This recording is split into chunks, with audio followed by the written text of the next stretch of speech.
Halo pengguna YouTube, balik lagi bersama gue di channel MidTimes. Dan di tangan gue udah ada smartwatch 300 ribuan lagi yang punya layar super gonjreng, ada kompasnya, punya sertifikasi 5 ATM, dan yang pastinya ada Bluetooth phone call-nya. Menarik banget di harga 300 ribuan. Jadi gak usah berlama-lama, mending kita bumper dulu. Ya, ini adalah MidTimes Smartwatch B3. Dan kalau misalnya ada yang nanya, Bang, emangnya nggak bosen apa Bang review modelan jam-jam yang kayak gini terus? Ya, bisa dibilang sih bosen, tapi bisa dibilang kepo juga. Karena bentuknya itu unik-unik banget kalau smartwatch yang kayak ginian. Dan beda aja gitu sama smartwatch brand besar yang pada umumnya sering kita lihat. Dan juga karena ini barang kita sendiri, jadinya ya kita harus memperkenalkan produk-produk kita ke customer. Supaya apa? Supaya customer tuh nggak kepo gitu sama barang yang pengen dia beli. Jadi bisa dilihat reviewnya dulu lah gimana barangnya sebelum dia check out. Kalau misalnya tertarik, langsung aja. Biasanya selalu gue cantumin link di kolom deskripsi di bawah. Iya, sebenarnya gue juga nunggu brand-brand gede yang masuk ke studio kita. Nah, kalau misalkan masuknya cepet, bakal langsung gue review. Tapi buat saat ini gue lagi nunggu Huawei V3 karena yang lain udah pada pegang dan kita belum megang dan belum hands on barangnya. Mungkin nanti nunggu produknya rilis baru bakal kita buatin videonya. Oke, kita balik lagi ke pembahasannya tentang smartwatch B3 dari MidTimes. Buat varian warnanya terdapat 5 pilihan warna army, black, pink, blue, dan juga white. Tapi kayaknya yang bakal masuk atau dibawa ke Indonesia oleh MidTimes hanya yang warna hitam aja. Dan kalian bisa cek kalau misalkan tersedia warna lain di kolom deskripsi yang udah gue cantumin linknya di bawah. Buat isi packagingnya, di sini kita mendapatkan sebuah smartwatch-nya, manual book, dan juga kabel charger. Terus desainnya ini unik ya, dimana dia punya desain kotak, tapi layarnya itu bulat. Nah itulah yang tadi gue bilang kenapa smartwatch-nya itu unik, bikin penasaran lah. Terus bodinya ini dia full plastik, ya bener-bener plastik. Kalau misalkan kita pegang ini kayak jam mainan. Terus suara tombolnya juga clicky banget. Kalau misalkan kalian mau denger kayak gini suaranya nih.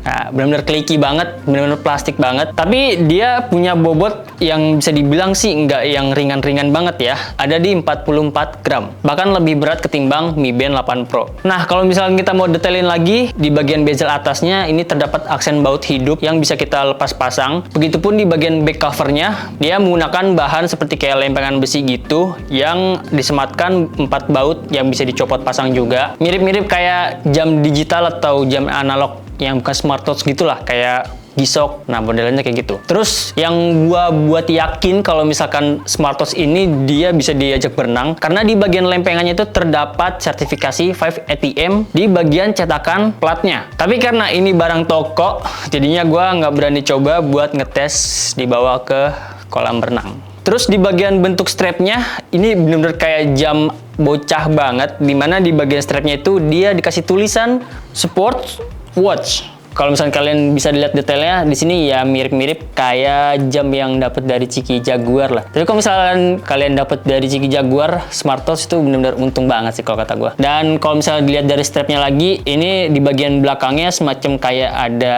ulir-ulir bentuk ban gitu. Terus buckle-nya ini dia sayangnya masih menggunakan plastik. Dan overall buat build quality-nya si smartwatch B3 ini dia ya full plastik lah bisa dibilang. Lanjut kita ke bagian layarnya. Buat layarnya ini dia lumayan cukup kecil ya. Dimensinya ada di 1,28 inch. Ya bisa dibilang emang cukup kecil tapi masih mudah buat dioperasiin. Resolusinya juga cukup padat karena layar yang kecil. Ada di 416 x 416 pixel. Tapi sayangnya di sini gua nggak dapet info mengenai kerapatan layar dan juga max brightness-nya gua kurang tahu. Terus masuk bagian watchface-nya, kita dikasih 4 watchface default plus 1 slot buat kita install di aplikasinya. Dan karena layarnya udah AMOLED, jadi warnanya cukup saturated dan nggak kusam banget kalau dilihat. Tapi buat pilihan audionya hanya tersedia 2 aja yang nggak bisa kita sinkron dengan watchface yang sedang kita pakai. Terus juga ada fitur Rest to Wake Up, tapi sayangnya nggak ada fitur double touch. Dan kalau misalkan ada notif masuk, smartwatch-nya bakal masuk ke bangun buat nampilin pesan. Karena sempat ada case di mana waktu itu smartwatch C25 punya MidTimes juga. Jadi kalau misalkan kita pakai layar audio, itu kalau misalkan ada notifikasi, dia layarnya nggak bakal ngebangun kayak gini. Jadi udah diem aja gitu di audionya. Dan kalau misalnya kita double touch atau kita rest to wake up tuh dia nggak ngebangun. Ya semacam kayak bug gitu lah di smartwatch C25. Terus kita dikasih 4 style menu yang bisa kita atur dengan kita pencet tombol home-nya sebanyak 2 kali. Oke, beralih ke mode olahraganya. Di B3 ini kita dikasih 100 lebih mode olahraga dengan sistem push, dan yang pastinya nggak ada fitur GPS-nya. Jadi kalau misalnya kalian mau tracking harus bawa HP. Ya, gue berharap lagi lah kayak semacam smartwatch K37 itu 300 ribuan atau 400 ribuan itu dia ada fitur GPS-nya loh. Dan gue berharap ada jam-jam yang modelnya kayak gitu lagi buat nyaingin K37. Kalau nggak salah mereka K37 deh. Terus buat healthy monitoringnya ada 5 fitur healthy monitoring. Heart rate, sleep monitoring, blood oxygen yang isinya SpO2, female health, dan juga breathing exercise. Nah, buat yang blood pressure yang isinya SpO2, itu kalau misalnya kalian para cowok, para laki-laki yang dulunya suka main game, mirip-mirip kayak kalau misalnya kalian beli kaset point blank, tapi isinya black, ya kayak gitu lah modelannya. Dan apakah fitur healthy monitoringnya akurat atau enggak? Ya, kalian bisa nilai sendiri lah. Di sini gue coba compare sama Huawei Band 9. Dan seperti biasa, data yang ditampilkan bakal lebih lengkap lagi kalau misalnya kita lihat di aplikasinya. Terus ada sedentary reminder setiap 1 jam, dan juga ada water reminder yang intervalnya bisa kita atur dari 30 menit sampai 3 jam. Terus juga ada fitur collection code. Ya sebenarnya fitur ini agak sedikit useless lah, karena buat paymentnya itu nggak ada semua di Indonesia. Jadi masih mending fitur bisnis kontak yang waktu itu ada di Mi Times S5. Walaupun buat barcode-nya itu kita bisa masukin melalui payment code-nya ini, tapi agak sedikit aneh aja gitu kalau misalkan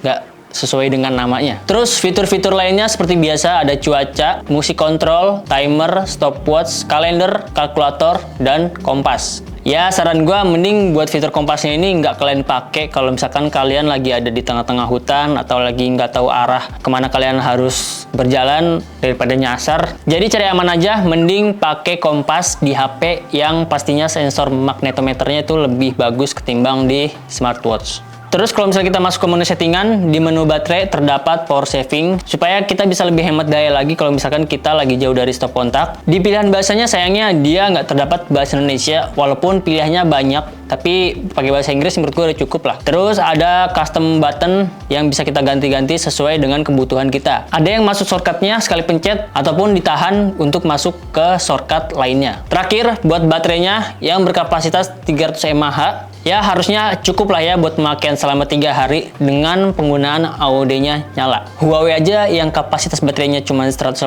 mAh, dia mampu bertahan semingguan loh. Masa ini 300 mAh 3 hari aja nggak kuat? Harusnya kuat lah ya. Dan kesimpulannya, smartwatch B3 dengan harga 300 ribuan cocok buat siapa? Kalau dari pandangan gua, smartwatch B3 ini dia cocok buat para pelajar SMP yang membutuhkan fitur olahraga tapi nggak terlalu advance banget. Atau juga bisa dijadiin kado buat anak-anak supaya bisa terlihat data kesehatannya. Dan buat kalian mungkin yang pengen tampil sporty, ini menurut gua udah cukup banget di smartwatch B3. Dan kalau misalnya kalian tertarik dengan smartwatch B3 ini, langsung aja kunjungin link deskripsi yang udah gue cantumin di bawah, atau kunjungin e-commerce Mi Times baik di Tokopedia, Shopee, Lazada, dan juga di Blibli. Terus juga jangan lupa bantu kita subscribe untuk mencapai 10.000 subscriber, karena kita bakal bagi-bagi giveaway lagi di part kedua yang mana barangnya bener-bener bagus-bagus banget. Oke, segitu aja review gua mengenai smartwatch B3 ini. Gua Al. Ciao.